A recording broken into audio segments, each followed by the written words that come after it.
You are listening to the Hello Sport podcast. We're going, eh? Yeah, bro. Fuck me, dude. The rain.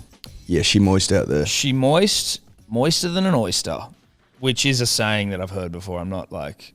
I will say this about moister than an oyster, Tom. It's gross. If you may allow me to take the floor, given I am somewhat of an oyster connoisseur now. Oh, are you? Did you know what an oyster was before you moved to Sydney? No, I didn't, but now I am. Yep. Thus the word now was used. I know. If my oyster isn't moist, Bruh. I'm offside already. If it isn't drowning in seawater, then I'm like, you fucking shucked these yesterday, early this morning, weeks ago, months ago, years ago. It's not good enough. No, well, actually, that's you are. I want actually an these oyster guy, shucked in front of me, bro. And look, I understand that might be a little bit of a logistical nightmare. But you are like an heir to an oyster empire almost a little bit. Well, sort of. He's sort of out of the oyster game, but he was an oyster. You were at one point. He was an oyster baron. Yes, you were. Your father-in-law at one point, shout out Timmy D, was an oyster baron. Was an oyster baron. That's right. And you know, obviously have been able to bathe in sort of the I guess the glow of primo oysters, right? Yeah. He's been known to bring home bags of the good stuff. Yeah. And once you get an eye for the flavour, for the size, for the texture, you can shuck them yourself. It opens Pandora's box to what's possible from an oyster's perspective. What you realise is, Tom, a lot of them, most of them, too many of them, dry. A dry oyster is fucking, it's probably food poisoning waiting to happen. Well, I think you're just rolling the dice, and there's no amount of fucking vinegar and lemon that you can put on this thing, bruh. Moisture brought from another source. Well, it's much like shit tequila. You know how Mexico or Mexican tequila companies realize that they can peddle the shit stuff into the US if they come up with, do like a line of lick your hand with salt on it and then do a shot and then have some lime afterwards, as in masking all the flavour. Yeah. I reckon that's what a lot of restaurants do. They're like, we know these things are fucking dry. Let's put some vinaigrette all over it. Vinaigrette out there, baby, and just drench these fuckers up. Let's put some Kilpatrick. Let's make this Kilpatrick. Yeah, Let's put some bacon who in asked for bacon on oysters? No Like, one. It's so random. No one. Like, I know there'd be some big operators out there going, bruh, it's unbelievable. Like, Look, I'm not saying I don't mind an oyster Kilpatrick, but like, let's be honest, Was it's it like necessary? It's a boob job on an oyster. it's a boob job. No one It's was a hack asking. job. No one was asking for tits on an oyster. I can tell you that. No, we weren't. And that's what it is. You've put breasts on an oyster, and it's weird. Now, it might look good, feel good, taste good, but Know that it's breasts. Know that it's trickery. it's trickery. It's a hack job. Good oysters you can have Straight, creamy, Straight up, good bro. oysters. Who do you think loves oysters more, Timmy D or Streety? Because I think Streety's like fucking obsessed with them, whereas Tim obviously knows his oysters well. Tim's an expert on the oyster. Streety, I think, maybe more obsessed. He's an obsessive character, Street. Like, he gets very obsessive and excited about seafood, and it's sometimes it's fun to watch his obsession sort of come to life when he regales these stories.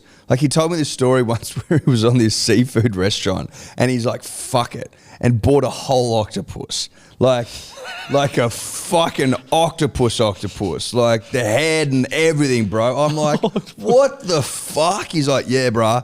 Like, I was like, fuck it. He said it was unbelievable. He said he cut it up and barbecued it really nicely and shit. I'm always a little bit like, but hold on, sure was it you guys that he cooked octopus for? No, he did it for himself. No, but so he had friend of the show. I think it was Henry and Maddie over to their house for dinner, and he cooked octopus. And I don't know how you cook octopus, but Streety, I think, basically just barebacked it into a fry pan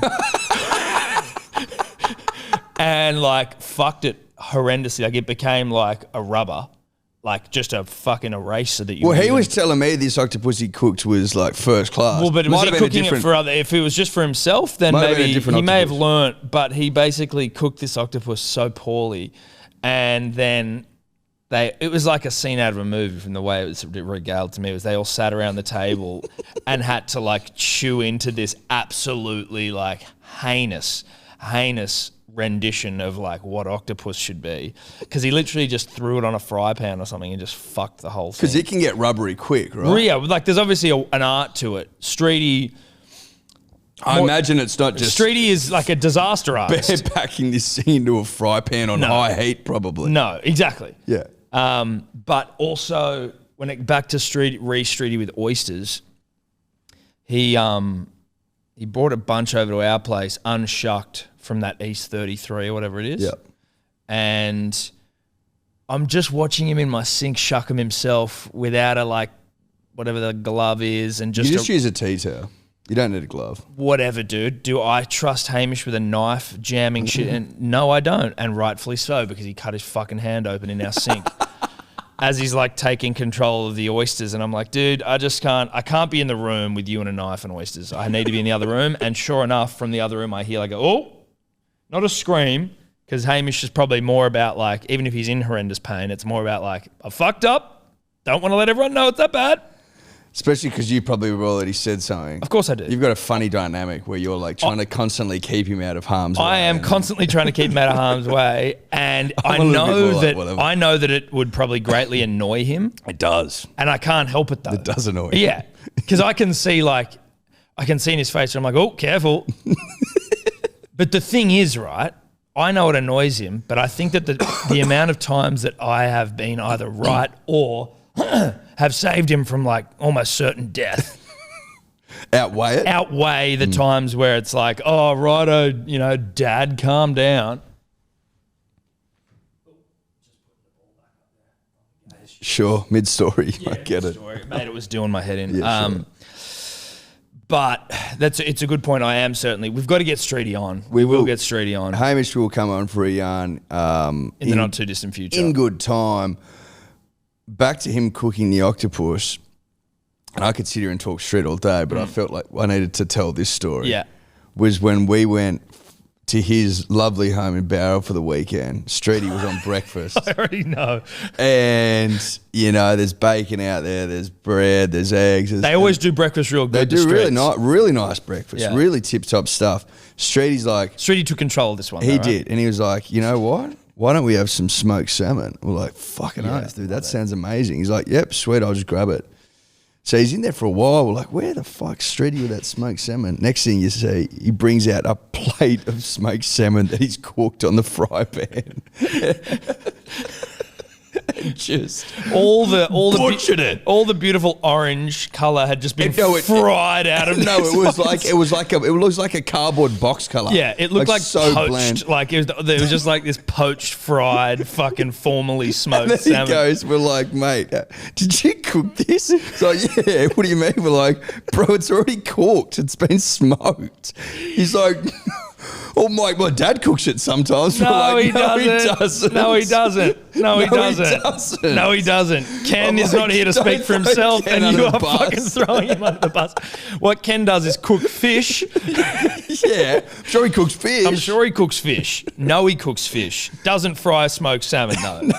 Because it's been cooked. Yes. And the last street story, which I fucking don't know whether we've told on here before, but when... The four of us living in Bathurst were going house shopping, and then Hamish, Hamish, we're having Sanchoy Bao for dinner. Oh, yeah. And Hamish is at the iceberg lettuce aisle, and someone that knew us was just happened to bump into us when we were there, and we were talking, and Hamish is down there with peeling sheets of iceberg lettuce off and holding him in his hand, and the guy's like... I was like, what are you doing? He's like, oh, we're having Sanchoy Bao for dinner. He's like, no. Like, why are you peeling leaves of lettuce off this thing? He's like, oh, I don't reckon we'll need a whole thing. And the guy's like, well, you don't like buy individual lettuce leaves, bro. Like, this isn't how this works. You buy a lettuce.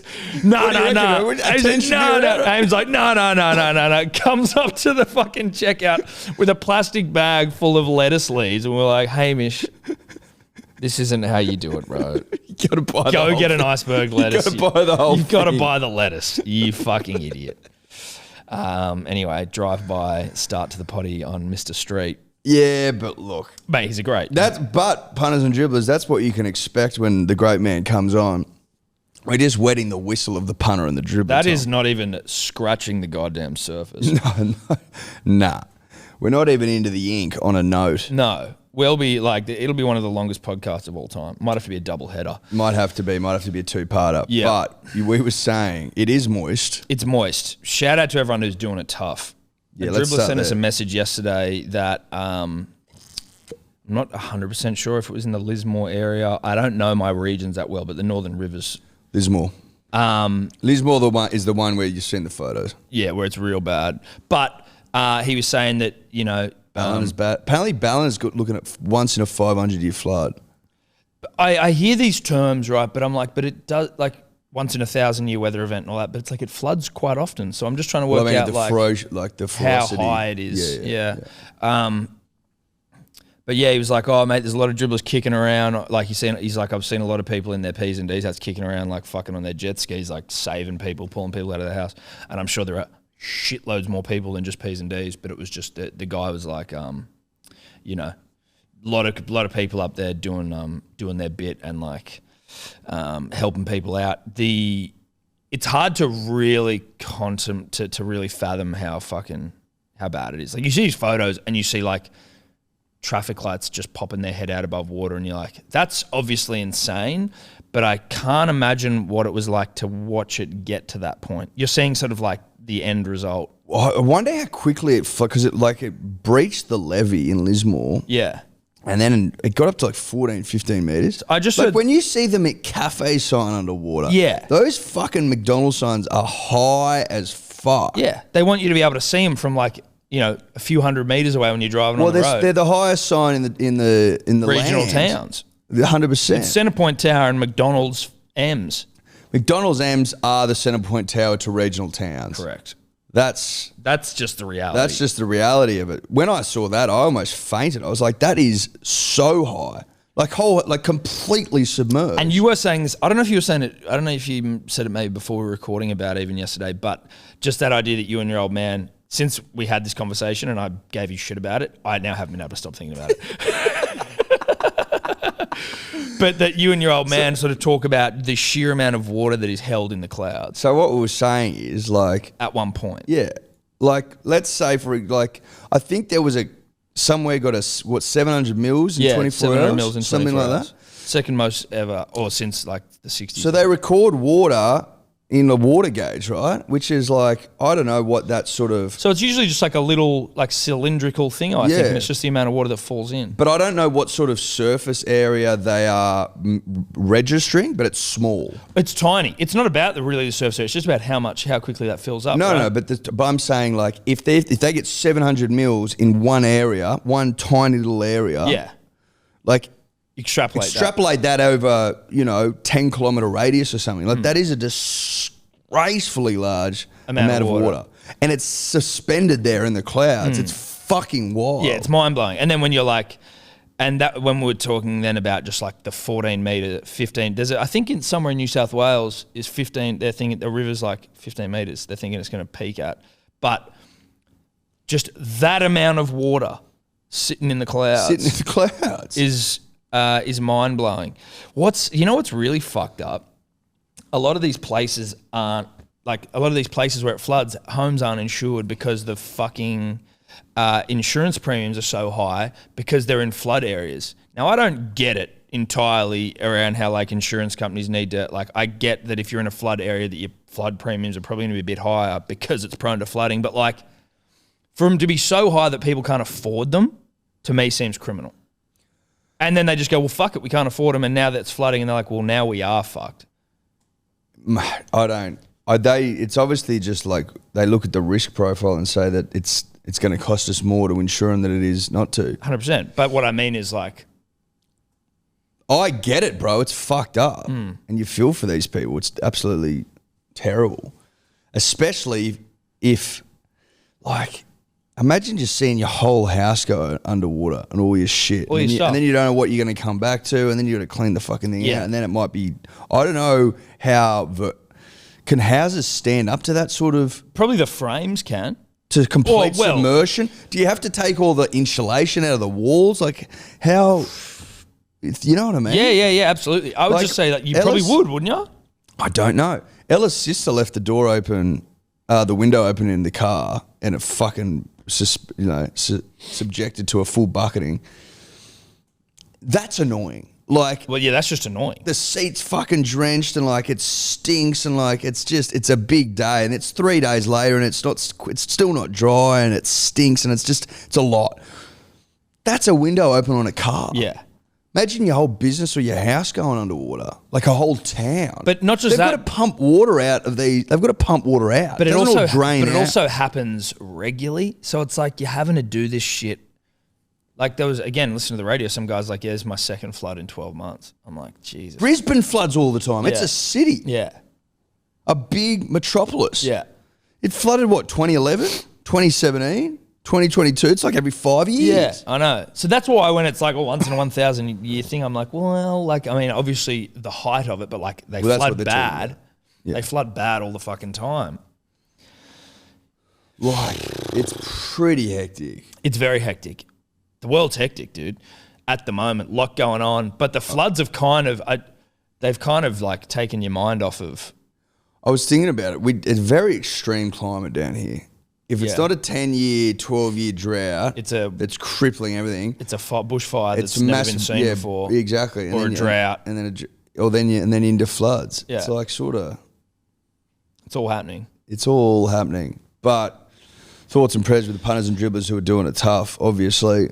We're going to donate something. We're not 100% sure in terms of like whether monetarily it's the best option or whether it's like donate stuff for people who are like in the areas who need like immediate stuff. But if you've got it, if any advice would be appreciated. If is the cash a better option? Or we is like transparently, when we were thinking of just like, well, do we just donate cash? We were like, what's that chick's name again? The Instagram chick that we were talking about. Comedian, does spoofs of like chicks, hot chicks. I can't remember her name. Celeste Barber, thank you. Well, we'll get to that voice in a second as well. Celeste Barber, when she raised like 50 million for bushfires. Don't think anyone saw it. Well, it went to some just like specific, very specific fucking charity as opposed to like everything. And so we were like, well, do we donate money then? And like, where's it going? Or do you just go like, let's donate stuff that people need right now? And then at least you sort of feel like surely toothpaste or well, then it doesn't sit in like in escrow for 4 years. Exactly, you know? Exactly. But shout out. Hope you're all right. So we will be doing something, but if you have any, DM us with anything. If you think like there are specific places where we should like that would be best to donate to, whether it's financially, or whether it's like buy a bunch of shit and get it out to people who need it. We don't know. We will also look into it, but it'd help to have people who are actually on the fucking front lines, as it were. Now, Eddie, we did just hear a voice from the wings. We did. It's not a voice. It didn't sound like a stoner from fucking Vaucluse. No, it didn't. A South African Australian stoner from Vaucluse. Slashed over heights, just eastern suburbs generally. Do not fret, D or Dave's still with us, except I think he's in America right now. I know, he went for a weekend to America, which I still don't quite understand, but it's a very short time to go somewhere. It's a 14-hour flight, it's a long way. It's a long way, but I do understand. I went to Tahiti for 2 days. So I do understand that. Yeah, but that's because you were a pussy and you couldn't tell your like bartending job that you needed a couple of days off. No, it was actually my internship for university, but bartending Same job. thing. Well, not really. We've got a new member to the team. He is D or Dave. Obviously, will still be part of this show as long as he wants to be. Before he gets too big. So D or Dave's always a part of the show, but we needed someone with the technical nous and capabilities to, take some of the heavy lifting off of our hands. Would that be fair to say? Yes, that'd be fair to say. Basically, so we can do less. So we can do less, but with that time, do more. Do more. For the punter and the dribbler. Yeah. So basically this hire was done with the punter and the dribbler in mind. At the forefront of our decision. Yeah, but then How can we please them? How can we do less by doing more? How can we do more by doing less? Yes. While and also pleasing the punter and the dribbler. Yeah. So What time to please you? exactly. That's what we just want to please you guys and girls. Tommy Tobler, Tommy Turbo. We've got our own Turbo. Can't have two Toms. You can't have two Toms. It doesn't make sense. Too many Toms spoil the broth. Turbo, how you doing? Good, thank you. It's a pleasure to be here as an ambassador for the punters and dribblers around the world. Yep. Like that. Love that. Also a Manly fan. That will shock no one that we went with someone with Manly credentials. First day on the job yesterday, he was wearing a Manly jersey. Rocked in a Manly jersey. Old school as fuck as well. Yeah. Like, I mean, I don't think we're not breaking new ground by, telling everyone that we're obsessed with the Manly Seagulls to the point where we'd hire a guy from the area. I think we learned from our mistakes with Dave, not checking that out. Well, it got annoying quickly. Like, yeah, I like the Storm, but the Storm will win a lot and it becomes annoying. Yeah.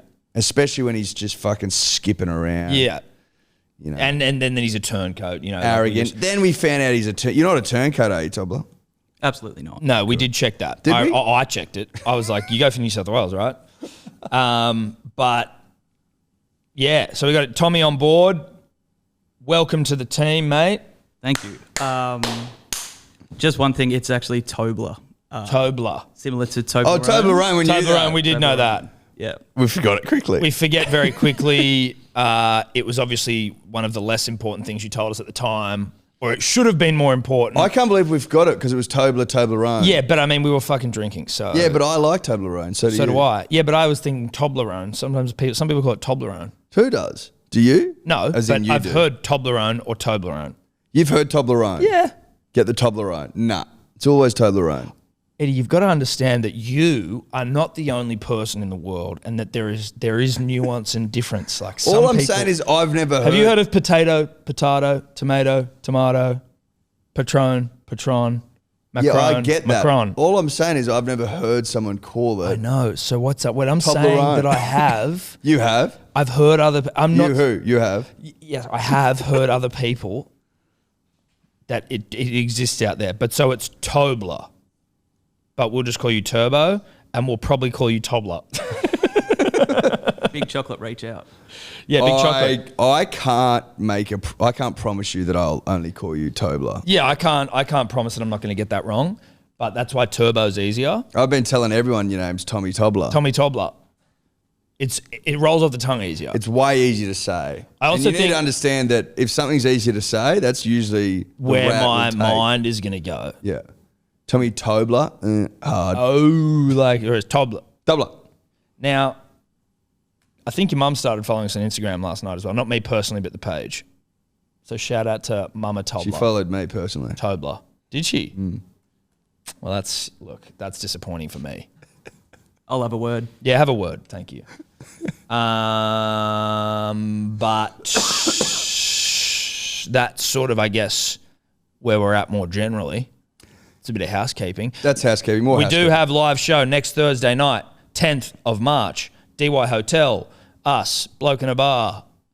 We're going to do the pre-game for the Seagulls Panthers. It's going to be a big win. It's going to be a good night. It's going to be a huge win. Manly It's gonna be a win huge 13 night. plus. Manly always do, Eddie. But make sure you get down there. It's free entry, non-ticketed. So come down, say g'day for a rip and a tear. And buy Manly 13 plus jumper. Buy a Manly 13 plus jumper. They're not free, No. but you need to pay for perfection. Yeah. That's all I'd say. You need to pay for perfection. These jumpers are perfect. We all know it. There's already been a few interested punters and dribblers out there. A few is an understatement. I'd say a few thousand. Well, that's how I categorise a few these days. When That's you move true. millions of things, Yeah, you're right. a few is in thousands. Yep. Makes sense? Yeah, no, it does make sense. 6:30 6:30 Thursday, pre-game, and then we'll obviously watch the game with everyone, have some beers, shoot the shit, have a good time, yip and a yahoo. Yeah, we'll have a yip. We'll have a yip. Know that. When we talk rugby league on the show, Eddie, we always do it for our good friends at KO. Yes. We shout out to KO and we appreciate them jumping on board as our rugby league sponsors for 2022.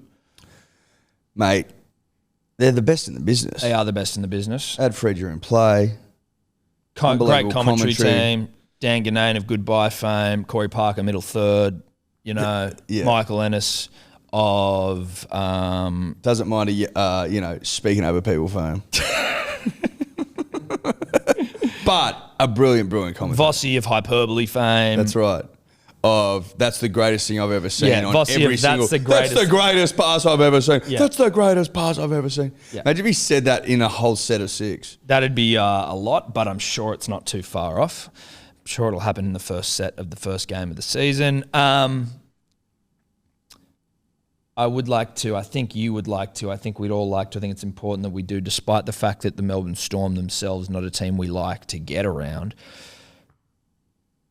We can't deny that Christian Welsh is a really good friend of ours. We can't deny it. He's a close mate, and now he's the captain of the Storm. So, are we friends with the captain of the Storm? Yeah. Are we best friends with the captain of the Storm? Yep, pretty much. Pretty much. We captains with one of the biggest clubs in the NRL. Sorry, are we friends with the captain of one of the biggest clubs in the NRL? Yep.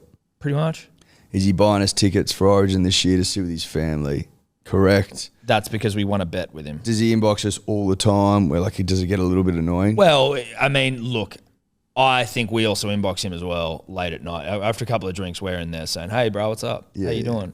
Yeah. We try and throw him off his game. Like the night before a game, we'll start calling him. He's impossible to rattle though. No, you can't rattle him. But when he gets selected as captain, you sort of think to yourself, "What did we play a role in that? Did we play a role? Is it your affiliation with us that has taken you to the promised land? I think you'd make a great captain." I think made a great captain based on the conversation we had with him, where I think maybe we got to see the real Christian, where I don't think he's ever really. Other interviewers haven't really been able to drag that out of him. I think we got the real Christian.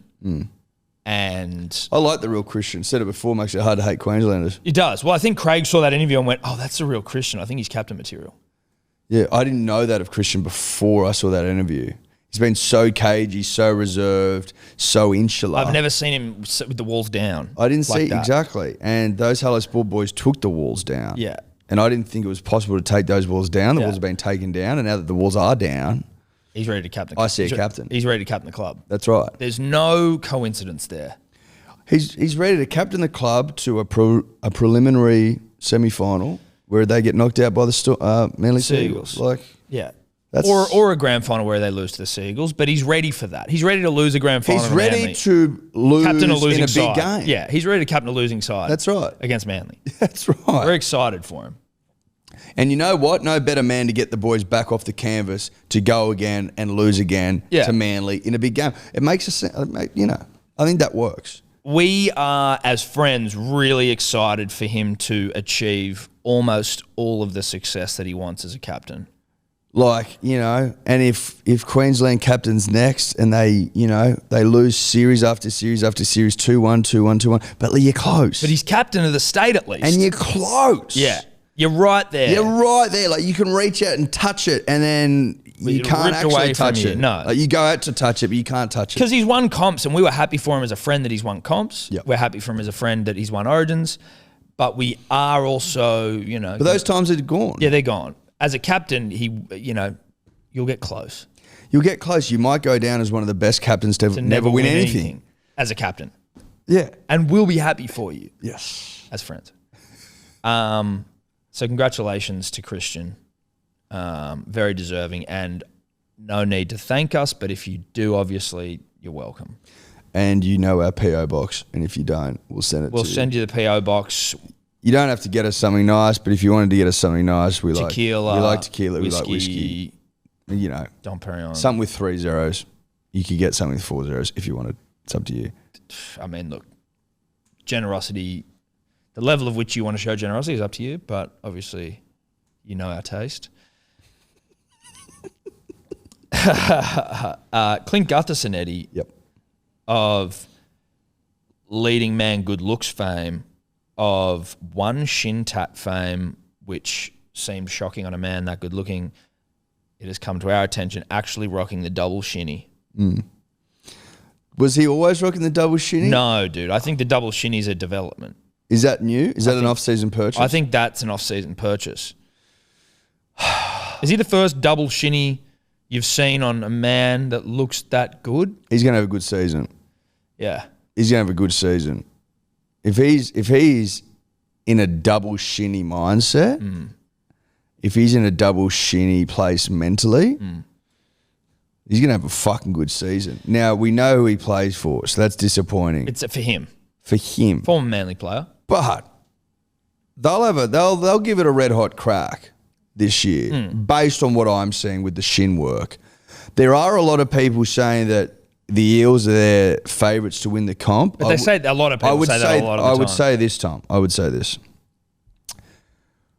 When experts make their predictions at the start of the year, invert what they're saying. They are never even remotely close, except for the obvious. Fucking, Roosters will play in the finals. Storm will play in the finals. You and I usually get pretty close.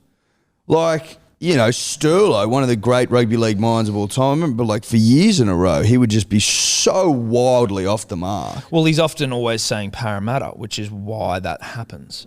But even that aside, Tom, all I'm saying is you don't really want to be like the favourite going into a season, I don't think. No, you want to be a little bit... It's like you don't want to be you don't want to be the favourite horse going into a Melbourne Cup. You rarely get the chockies. Nah, you want to be very elegant. Tip by Tom. So when you hear people say Parramatta, it seems like a lot of those people maybe have agendas because they know that the favourite rarely wins. So they go Parramatta, but really they're hoping, Roosters. If you're a Roosters fan. So Phil Gould saying Parramatta, he's now at the Bulldogs. Not that that's going to change. Not that that's going to change fucking anything. It's going to be a long year for the Bulldogs. I'm sorry, I said it. It's going to be a long year. They're too green. Yeah, it'll be long. Dill Walker of Manly utility fame. He's gone to the Warriors. Happy for Dill. Dill's a dear friend. Dill has served the jumper well and with pride, Tom. This is the Manly jersey we're talking about here, punters and dribblers. Played a bit of six, played in the centre, played at fullback, played... did he play in the back row? Probably. He might have done a job there. But I think he really found a home in that 1-4 jumper, Tom. Yep. I think he's a hell of a utility. Hell of a utility. Can play all over the park, goes on, fucking digs deep. 3-year deal with the Warriors. I think where Dill's at in his career, Manly were like, we can't match that. We can't match a 3-year deal for Dill, especially I think it was like $1.3 million. Oh, so he got paid. Holy shit. 3-year 1.3. Do the math. 433. 433 a season. That's good money. Ain't chump change. No, bro. it's not. That's good money. That's good money. And it's like Manly probably couldn't match it. Someone was saying with Dill's contract money, Marty Tapau, I think, is on 800 and his contract Marty's on big. Huge money. So whether we keep Marty or not, there's no way Marty's getting 800 again, right? So you go Dill's money, Marty comes down to whatever. DCE's coming off his big dick contract. That 10-year contract's ending. Yeah, and I would like to think and have it on good authority that DCE ready to take haircuts for the boys. Yes. He's now ready to take haircuts. He's ready. He's made a lot of money in his career. He's got a huge ponytail, and he's like, you know what? It's ready. I'm ready for a fucking big haircut. I'm ready for a haircut. Get me down to the barber. Take me down to the barber. Incredible barbers on the peninsula. Oh, there's some of the great barbers on the peninsula. Some of the best barbers you're ever going to see with your own eyes, Tom. Yeah. They know hair inside out, upside down, round. Yeah. Now, I mean, that's not to say that DC, a haircut, like no one wants to disrespect the man. He's made great money the last 10, but a haircut all I'm saying is of some degree will help us then, because I reckon maybe like obviously we'll win the comp this year, but like we can bring in maybe not like we can bring in a good player with a little bit extra a bit up about him, bit of go. Another maybe a rampaging prop, or maybe we're planning for the future with a half. Look, a lot of lot of unknowns. We aren't list managers, Eddie, and for good reason, because we like shiny things, and we'd blow our budget pretty quick on about 2 players. I can tell you right now, if I was in charge of list management, I wouldn't be able to fucking field a side. No, Tommy Turbo would be, there'd be like the richest player. There'd be in the like 7 players, history of and Turbo would be Australian getting. sport. I'd be going, ooh, are you the greatest player of all time? Do you want Potentially, 10 million has a 2 million. season? Yeah. Has 2 million a season. Sound Gerbo, because your brother, you can get 1.5. And Burbo, because you're the youngest brother, how do you want 7? You may not even play a game this year, but I'll give you 700 just to stick around. Just to stick around. Well, just because you're a Burbo. Yeah. You know? So that's why we don't manage lists. Not our forte. So I don't know who they buy with that money. Maybe upgrades more. But we'll have some cash. To splash. Yeah. And if you ever want to be worried about a rugby league side that has cash to splash, it's Manly Warringah. Yeah. And as I think you said on About Even, which is back, Punters Dribbles, if you didn't know, About Even back and on the YouTubes right now, #1 punting show on planet Earth. Manly live and breathe bright light footy, and this year is bright light footy. Mm-hmm. There's HD light. There's HD light, which... But then there's also bright light footy. But HD light is light that permeates the entire fucking face of the earth, right? Like, it's autumn light is HD light. Manly love playing in HD light, but it is light that, if it's... But some light better than others. Like the way the light dances off Brookvale on a Sunday afternoon. There's no other place like it. After you've had 4 or 5, you can't beat that. No. There's no other place. But bright light footy, a different thing. In the modern game in 2022, you can't win comps only playing in HD light. You've got to play bright light footy, and that goes for all clubs. If you want to fucking lift the Norm Provan or the Provan Summons, Norm Provan was a person, so it's the Provan Summons, not the Norm Provan. If you want to lift the Provan Summers, you've got to be able to master bright light footy, because all the big games are under the brightest lights. Yeah. The brightest lights. Yeah, you got to handle, your eyes have got to be accustomed to the brightest of lights. Like if you look at those lights for too long, bang, you're blind. Yeah. That's the sort of risk. If your eyes aren't up to it, Eddie. Yes, that's right. And then, and then, you go like, well, fucking, does Josh Schuster's blindness come in handy? Yeah, it does. You better believe it, because the brightness of the lights doesn't affect him, because he has no sense of light. He doesn't even understand light. He doesn't get light at all. He doesn't get what the concept of light is. It's like explaining nuclear fusion to an ant. Yeah. It's just, it doesn't. Or explaining 3 dimensions to a 2-dimensional object. Yeah. Good luck explaining a cube to a square. You know what I mean? Yeah, draw a circle on a piece of paper and explain to that circle up. Yeah. He doesn't know it. He goes, what are you talking about, bro? What the fuck's up? I'm 2D. I only know front, back, left, right. And I like it that North, way. south, east, west. Up, down, what are you on about? What the fuck's up, dude? Exactly. I'm a circle on a piece of paper. That's right. That's Josh Schuster. That's light to Josh Schuster. So does it come in handy that we have a guy who can't sense light? You better fucking believe it. Does it come in handy that Jake Trebojevic has now fallen in love with bright light? Yeah. And I've heard on good authority that the only thing he's thought about in the off season is bright lights. Well, it's consumed him. Yeah, I've heard he goes down to light shops every day going, mate, I've heard he's addicted to it. He's addicted to it. He's got a bright light addiction. Which some might see as an issue, but whilst you're playing rugby league, it's not. If he's still addicted to bright lights post-career, then obviously, he'll obviously need to seek some sort of help for that. But during career, if you're addicted to bright lights, that's what you want. That's what you want. As we said as well, Des has never slept in the dark. Never. Des sleeps with his bright lights He still sleeps with the lights on. Maybe when he retires from coaching, maybe the lights go off. But the lights have been on in Des's life for 20, 30, 40, 40 years, 50 years. He literally sleeps with the lights on. Yeah. His wife has to sleep in another room, understandably. Yeah, well, so Des got, and I don't know exactly what the lights are. Maybe Tommy Turbs over there can look it up for us. But the wattage of a light at a stadium, that's what Des had installed in the roof of his bedroom. Have to be, what, 10,000 watts? At a pinch, Eddie. I'm just guessing here. I'm not a wattage expert. No, we're not like guys. All I know is I know wattage when I see it. Yeah. I can respect good, honest, true wattage. Yes. But I can't speak to wattage. We can't speak to wattage. But if you can see what stadium lights can do in the dark of night, they can light up the night. What they can do to a pitch. Imagine what they can do to a 4x4 bedroom. Exactly. So on a king single. The standard range for the lights is 40,000 to 200,000 watts. Okay. I think Desi on a 200,000 watt. He's on a 200,000 watt. And he sleeps with That's his eyes more watts than even I. But he I sleeps thought. with his eyes open as well. He stares at it, and that's Yeah. why he's won so many comps. And that's why Manly win the comp this year. Because we're addicted to bright lights. And bright light footy required to win bright light games of footy. I've also heard on good authority, Tom, and I feel like this is a safe place to tell you.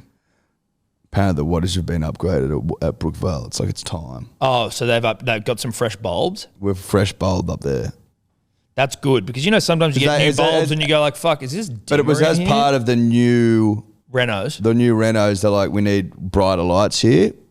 The lights were bright back in 2011 and 2013 to a lesser degree, but they've dimmed over time. Yeah. Well, they haven't Still- changed the fucking bulbs. That's right. You need to change the bulbs. You got to change the bulbs, you know.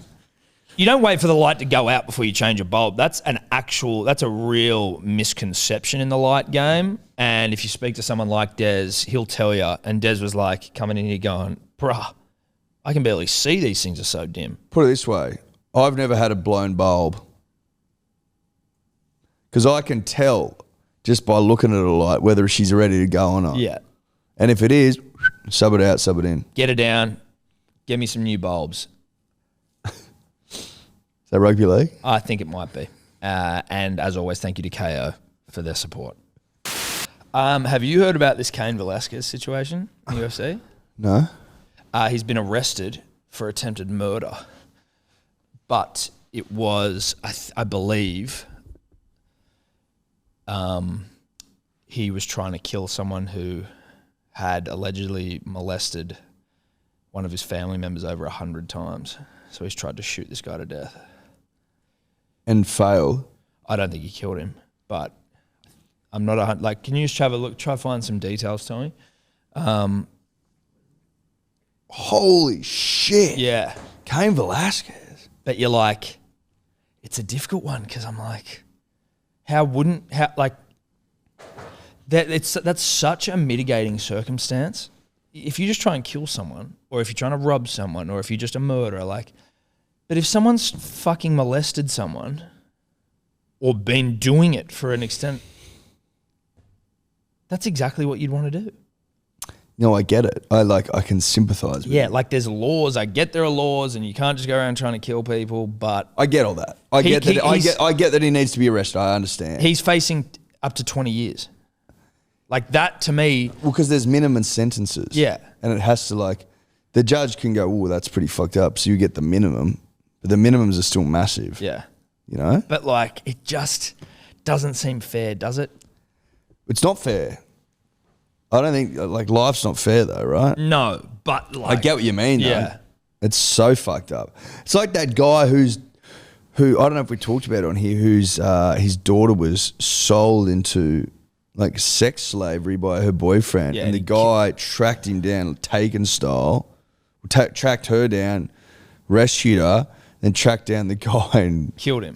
killed him. Yeah, And everyone's like, dude, play on. Which Yeah. I agree with. Have you found anything there? Yeah, so the court records show that a series of events that began last week after a relative of Velasquez's relative reported being molested by a man at a home daycare in California. And so the bloke's a 43-year-old who lives at home where the daycare is located and ran by his mother. So according to a criminal complaint that charged him with one felony count of a lewd act with a child under the age of 14. fuck. So And his that wasn't mum- He enough. lives at home with his mum who runs a daycare. And I think... So did Cain, was the guy charged, Cain found out, then went and tried to kill him? Or do you know what I mean? Like, was it public news? Was he dealt with legally, then Cain tried to kill him? Or did Cain just sort of find out and then try to kill him? Does that make sense? Yeah, I'll look into it. It sounds to me like Cain didn't like the the punishment that this guy received. What was the punishment? Been charged with a lewd act. Yeah, that's a tough one, man. It's a tough one. Because I'd want to kill someone, or you'd want him to you'd want to try and inflict as much. You'd want him to suffer. Yeah. Yeah. You're almost better off. You'd almost not want to kill him. You'd want him to suffer as much as possible and then get locked up in prison. Like if you got the El Chapo treatment, you know what I mean? Like 23 and a half hours a day in a fucking concrete cell where you can't see the sky, you can see a slither of it, and you don't get to talk to anyone or interact with anyone for the rest of your days. That'd be pretty brutal. Yeah. But you'd want to be able to... You don't get a book. I don't think they even give him anything in there. Nah, there'd be some human rights shit. You'd have to be able to give him... Yeah, but like the US can, Well... They play by their own rules, They bro. do. So the guy was granted Guantanamo release. comes to mind. Epstein. The guy was granted release from custody without bail with restrictions, according to the DA. So he was... So he had been arrested, all that shit, and then Kane went and tried to kill him. Yeah. Because he was on bail without restrictions. But I wonder if it was Kane's kid or Kane's relative. They just say relative. Like, not that it makes a whole lot of difference, but if it's your kid, you're like... It makes some difference. If it's your child, it actually makes a fuck. It makes a fuckload of difference. But that's crazy because for all reports of everything with Kane, like Kane was just like a good dude from like the MMA world. You know what I mean? But that's such a gnarly fucking. And now what? 20? But like, is attempted murder? He didn't kill him though. So No, but it's not just attempted murder. It's he was shooting. He was chasing after the car, I think shooting it as well. Like there was a bunch of shit. I see he's been charged with chasing after a car. I'll see. It was on MMA Junkie or some shit on Instagram. Hold on. Yeah, he fired a handgun multiple times into a truck carrying the guy, and then rammed the truck with the car he was driving. Oh, so he went like full rampage vibes. Yeah. He went after him. Hectic. I get it. Mm-hmm. I get it. It's one of those. It's a prickly one though. It's really prickly. Oh, it's prickly. Hard to pick up. It's a cactus. It's a cactus. Have you watched Colby Jorge's press conference yet? No? There's snippets up that I've been... I saw one where Colby... While you were on the John, Yeah. I was going through my phone. We may have been looking at the same Instagram timeline, Eddie, and may have come across it. But I just heard Colby calling Masvidal Fidel Castro Jr. and then Masvidal going... if he knew, basically saying he's clearly trying to bait me because he knows that I've got a large part, many family members who are no longer with us because of Fidel Castro. And I think he said one of his family members has lost a body part because of a landmine because of Fidel Castro. Right. He it's getting spicy. Like fucking Masvidal brought his own sound bites, and it's of Colby saying that Masvidal's his best friend and shit. He's like, man, he said that 8 months ago. What the fuck? Oh, really? Yeah. Then he started painting him out, being like, Colby's the weakest pay-per-view drawer in the division, and he's not even getting pay-per-view money. He's just getting his flat rate. I'm getting the pay-per-view money and shit. I love when they go at each other with money. Yeah. You're funny. a beater, mate. You don't draw a crowd at all. I thought he did. Oh, he would to a degree. I don't think Masvidal's probably talking some shit. He definitely would. When he fought Kamaru, I was watching that. Colby can sell fights because he talks shit. That's why he talks so much shit. But it's not necessarily, he's not killing it in the pay-per-views. But I think he probably would be getting up there now. He fights his style's not a bad style. It's not like it's a really boring style to watch. That Kamaru fight was interesting. Both of them were. But he's also an idiot. He's an idiot. He's such an idiot. I've got the best cardio. I've got 2 lungs. He's not... When he tries to speak, he's not Conor McGregor who speaks quickly and well, or at least did. He used to practice on the way to press conferences. He'd put a pencil in his mouth and go through what he's going to say. Who? And then Conor McGregor. And then when he'd get there, he'd find that his tongue was sharp. Really? Yeah, muscle training. Yeah. See, Conor was another level. Yeah. Did you see that Conor's Did you see that Dana White was entertaining Conor for a return title fight against Oliveira? Why is that shocking to people? It's not, I don't understand. but it's crazy. He hasn't won a fucking fight at lightweight for 5 years. But he is so far and away the biggest draw in the UFC. I know. From a pay-per-view perspective. I know, but it's not even close. But it's just ridiculous. But it riles people up as well. It's like good business. Yeah. Getting people whipped into a frenzy and pissing people off Yeah. and be like, yeah, I'm going to give you a title fight. And everyone's like, that's fucking ridiculous. Is it ridiculous? And Connor's great. Everyone's talking about it. He's leaning into He it. tweeted, He's talking he goes, can't wait for my next title fight. Yeah. Like, mate, I think it's genius. Rile the fuckers up. Well, if it's just a like clicks thing, then sure. But I'm saying even if they go ahead with it, it's genius marketing. Yeah. Because like half the people watch because they think it's ridiculous. Other half watch because they want to see a Because it title would be fight. funny as well if he came back and then won the title again. Like, could you imagine? And then he's champion. You're like, this is fucking insane. ridiculous. This is insane. It's absolutely ridiculous. But I think it makes sense because they're just milking this fucker before. You may as well milk it, right? Like, let's assume he loses again. Let's say this cow has a finite amount of milk in it, which it Well, does. which it does, Tom. You can't milk a cow forever. No, into perpetuity. The milk gets fucked. You run out of milk, the udders fall off. You get staph infection in the udder. All that shit. Yeah. There's you need a vet basically on hand 24/7 to deal with like You gotta blocked udders. You got to put the cow down. But Dana's probably sitting there going, Connor's not what he was. On a certain level, Connor would probably acknowledge that he wasn't what he was. He isn't what he was. And Wasn't what he is. exactly. You know, he is who he is now. And Yes. Oliveira, I think, beats the shit out of him. Unfortunately. Right? So you're like, fuck it, let's throw him to the wolves one more time, milk that fucker. Yeah. Milk him good and honest then we drain that milk into Nate. And then we fucking one more good honest milking, the trilogy that we've all waited for, and then that's see you later, alligator. You know? Yeah. I think that makes sense. Maybe Nate fights one more time and then they drag him out of retirement for a one Fight Poirier, and then Connor fights for the title, and then Nate Connor trilogy for the title. Nate goes out as champion. Could you imagine that? Well, yeah, then maybe, yeah. Nate beats Connor in the third fight, goes out a champion. That'd be fucking amazing. If Conor beat Oliveira. If Connor beat Oliveira, great. Connor's back. Yeah. Connor's back to fucking number one. Then you go Connor Nate. Nate beats Connor, goes out champion. But does Nate beat Poirier for that to happen? I was like, fuck it. Trilogy, who gives a fuck? Yeah. And then Gage, you like, shut up, bro. Yeah, well, Gagey's like, Jesus Christ, this is such a shit fight. Like everyone's like, when Connor was at the top, the division made sense. But when he's not at the top, the division becomes such a clusterfuck because everyone's just trying to fight Connor. So it's like Connor's the champion in like interest.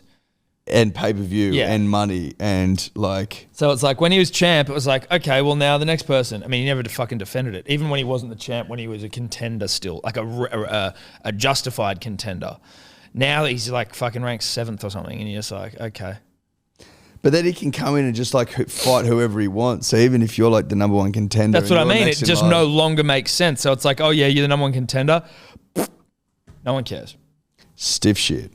And Gagey's a draw in the sense that he puts on good fights. Like he's a weapon. He's an animal. Has good brawls. Yes. But he's not a big name. No, he's a big name. He's definitely a big name. But he's not going to leapfrog Connor. Unfortunately, like, you know, Connor can just step in and go, I'll fight. And like if you're Oliveira, who... Mate, he was saying the other day on Twitter, and I just love it. He's like, mate, you know, maybe I'll fight Usman. Yeah, well, he's always been saying that. But like if you're Oliveira, you think about it, right? Like you're the champion now and you have been in the UFC for fucking ever. He's had like 30 fights in the UFC or something. Has he really? Yeah, dude. He's been a journeyman before he won the title. It's like, do I fight Gagey and risk losing it and never getting back here and the only way Connor's interested in fighting me is if I got the title. Mm-hmm. And the only way I make some big swinging dick money is by fighting Conor McGregor. To be honest, if you are the champion in the lightweight division and you can fight Gagey for X amount of money or Conor for fuckloads. For all the money. Yeah. You fucking fight Conor, you get the biggest payday of your entire life. You set yourself up for the, you know, and your family. Yeah. And your fucking kids potentially if you structure it right. Or at least if you capitalise on the money you make. That's what I mean. Yeah. And then you beat him, and then you can fight Gage and win or lose. Do you know what I mean? That's how you do it. They all want to fight Conor, and he knows it. It's been that way for decades, like 10 years since Red Panty Night. Yeah. You know? Yeah. Fucking funny. More I think about it now, it's probably Conor next. I think so. I think Conor next makes a lot of sense. I think it makes a lot of sense. I am now, I think, a little bit more pro the milking of the cow. You got to milk the cow while the milk's good for milking. And I mean, it's not even that good anymore. You know, it's used by date fast approaching. But it's drinkable. It's still drinkable. Still creamy. It's not going to give you food poisoning. It's still creamy. Yeah. It's but you got to have it, like, you probably only got like another 12 months or something. 12, 24 months. His fights still get me the most pumped up out of anyone, I think. Like, Yeah. maybe, despite maybe an Australian, but even still. No, I think it's probably still true. I think it's still probably true because There's just something in the air. Well, he gave us so much. There's something in the air. There's like a... Even though he's I tell you what, up. I don't know if we've ever been more forgiving of a fucking fighter though, in terms of like being a piece of shit, fucking up, doing, you know, and then just sort of like, oh, we want him to win again. You can't just forget. You got a short memory. John Jones has been... Well, John Jones different though because I don't really forgive him. I'm like, you're a piece of shit. I'm talking generally. I'm talking about The us. community. I'm just talking about us. But I don't even know if the MMA community forgive John Jones. I just think that unless he gets convicted, the UFC are like... Look, Conor has done some lowbrow things. There's been some very lowbrow rumours that were never substantiated. No. So What do you do? What do you do? But a lot of it's been lowbrow and entertaining. You know, some of it crossed the line, sure. I think we all know what I'm referring to. Yeah. But on the whole, and you know, punching an old man and then buying the pub and letting all his mates in, but not him's pretty fucking... That's pretty it's pretty out there, but it's also pretty funny. Oh, you know what I mean? There is an undeniable element of humour to that, if it is in fact true. Him hitting an old guy in a pub because he wouldn't drink the beer he bought him is pretty fucking... The whiskey. The I whiskey. think he made a comment about the whiskey, kind of punched him. It's funny because he presents like such a nice guy. Like in the interview, he'll do an interview with like Tony Robbins and he's all inspirational and like, you know, my kids and my wife. And you're like, but you're also punching old men in a pub. But he's got the gift for the gab. He's a rough cunt who fucking... Made it. He's from like a rough area, rough-ish upbringing. Rough-ish. And fell in love with the cheddar. And it sort of, you know, sends you in a different... Puts you in a different headspace. Well, you can do whatever you want, really. And if you're a prize fighter who's been at the top of the world, one of the most famous people of all time. Everyone on their knees for you. Everyone on the knees, like literally deep throating you at any time. You've made stupid money. It happened to you at the age of like 27 or some shit. Don't forget how young he was when all this was kicking off. He wasn't that fucking old, bro. He was actually, I think maybe came to the UFC at 24. And then by 27 he was champion or something like that. Yeah. And then you get some of that really pure stuff that, you know, your Irish mates have bought in for the docks. You know? Some of the primo Red Bull. Yeah, I get it. I can see how it's happened. Yes. But the glory days are behind us. Know that. Unless he beats Oliveira, then we're back. Train, the wheels start. Fucking bit of coal in that steam. We say that all the time. We say that every time he fights. I know. And it never happens. He just loses. Is coal used in steam trains? Or have I just sort of mixed up my... It was. But if you have a steam train, is it coal that's fucking... I would imagine so, yeah. Why would you imagine so? You just vibing? Because that's what they used to use. Okay, so there you go. So coal used for steam trains. But they may use something else now. Sure. I'm talking Do OG. they still use steam trains? I don't think so. I'd be surprised.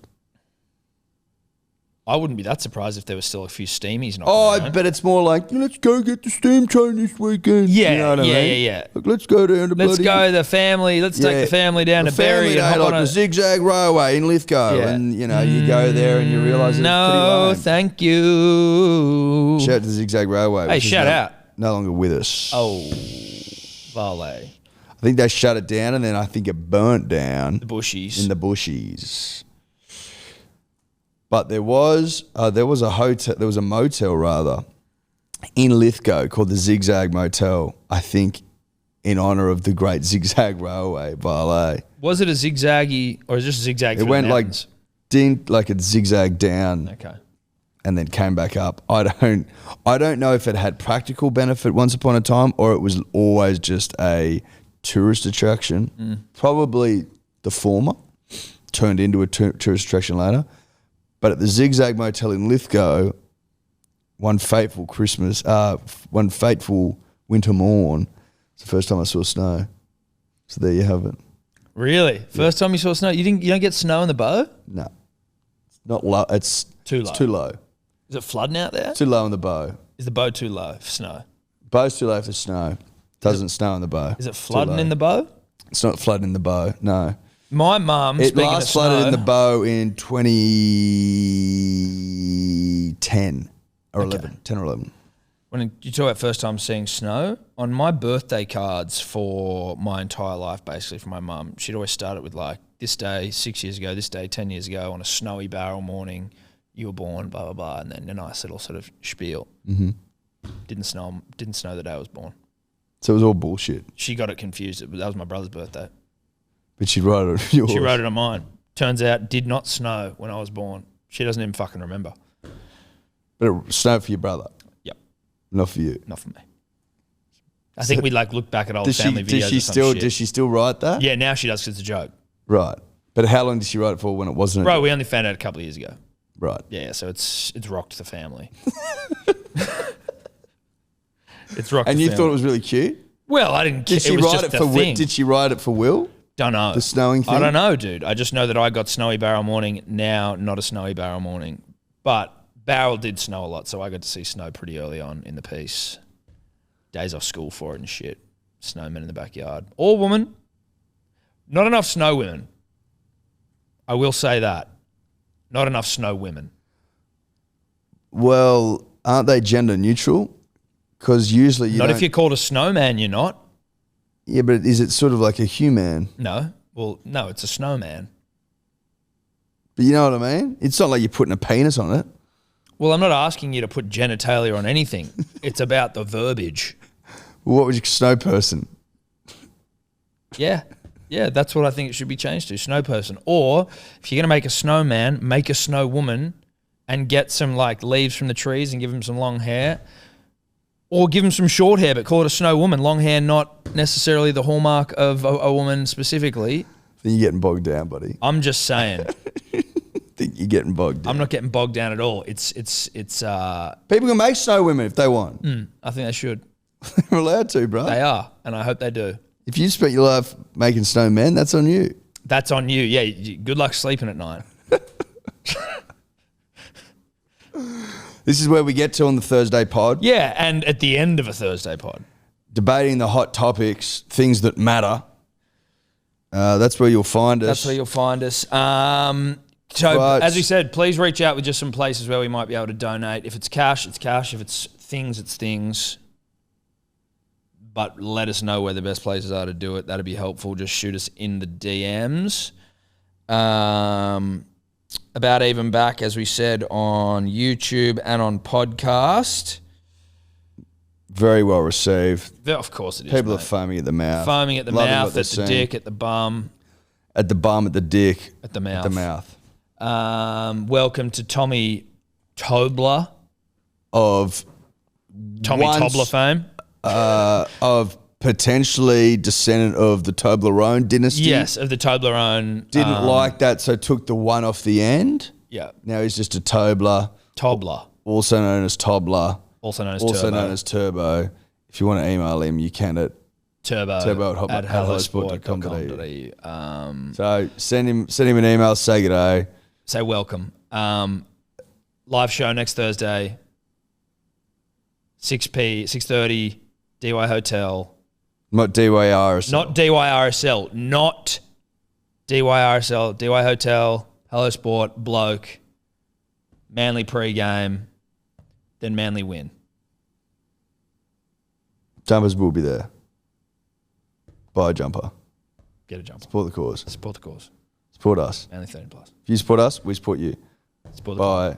If you support us, then we can pay Toblerone behind me. Yeah. And then if we pay table rate, then we can do more stuff for you. Yeah. The punter and the dribbler. By having more time for ourselves. By doing stuff that we enjoy. Yeah, dude. Okay. Okay, bye-bye. Could you two just not talk anymore?